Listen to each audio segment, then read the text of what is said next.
Today on Stupid Fast RC, we're getting ready to take a slash in a lake. No, hang on, that didn't come out right.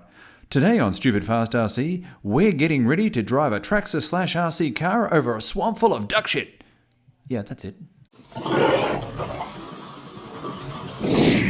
Hi, I'm Tom from Stupid Fast RC, and today I'm showing you the mods of our Traxxas Slash that we're using for the aquaplaning. We're going to be putting the battery in the balloon and you're going to be able to see it. So we've done that to the lid, so if the GoPro falls off it won't sink because of the rope attached to it. Then there's the foam there in the lid, and we've got foam on the bottom. We have the tyres,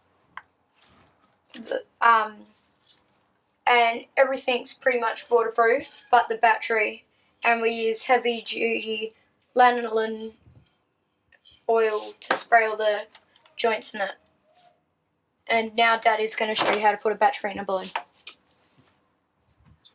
Give it a look shot. Hey Tom, hold the battery for me. What battery? That one. Push.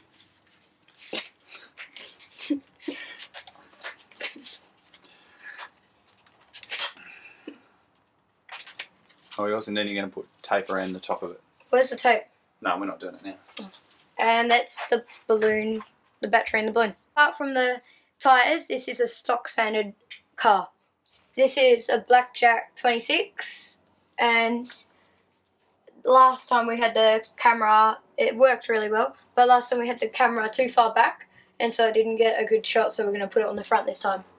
So just to follow on from what Tom said there, we've actually managed to find these sand paws, which have got a lot more paddle on them than our original tyres that we had. We managed to find these beadlock rims, which are from Axial, and these are Rockster pattern. So the idea is there that you actually unscrew these little bits of metal, and instead of gluing them in, you actually screw them on, a bit like a bar jar wheel. So you've got these 6 little studs that screw in, and then you can. The idea is there as well also that you can unscrew them, and you won't wreck the tyre getting it out. You could actually change them. Once we've taken the car for a swim, we'll be able to take the foam inserts out and dry them out as well. So really liking that idea.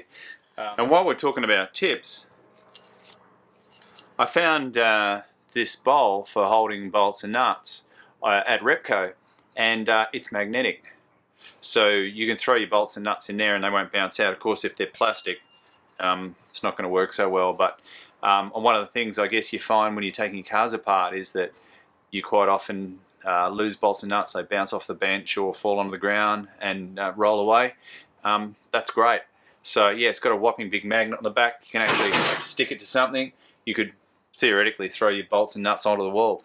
Now I'm just going to give these new tyres a bit of a run just to see if the beads are locked in properly. They look good to me, but because I'm mixing Axial with Proline gear, I'm not really sure that the beads are locked in properly. So I'm just going to give it a quick run.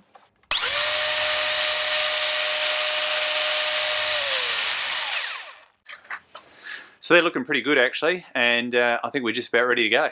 So we can actually see here that we now have a lot more ground clearance at the back, because what I've done is move the shock absorber positions from out here to in here, and that has just given us quite a bit more ground clearance. So on the front I've done pretty much the same thing. I've moved it from this hole here to the extreme outer edge, and down the bottom I've taken it from a middle hole here and moved it up a hole. There is one more hole here that I could have gone to, but the effectiveness of the spring has been greatly reduced if you do that. The suspension is really soggy.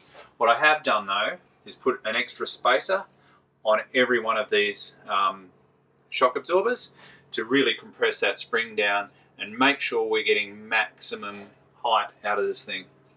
So now each one of those is actually set the same way, and the car is almost pushed down as far as it would go. We could get a little bit more out of it out of that extra hole, But as I say, the suspension's really soggy, so I'm not sure if it's actually worth going out to that extra hole.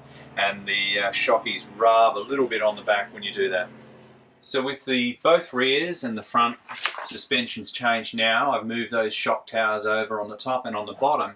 You'll see next to the stock car there's quite a bit of difference in height.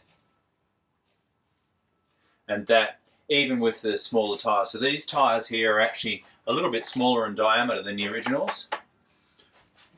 And even losing that height, we're still well and truly up. And that's going to give us a little bit of extra clearance when we cross the water. So I think we're virtually ready to hit the water with this thing now.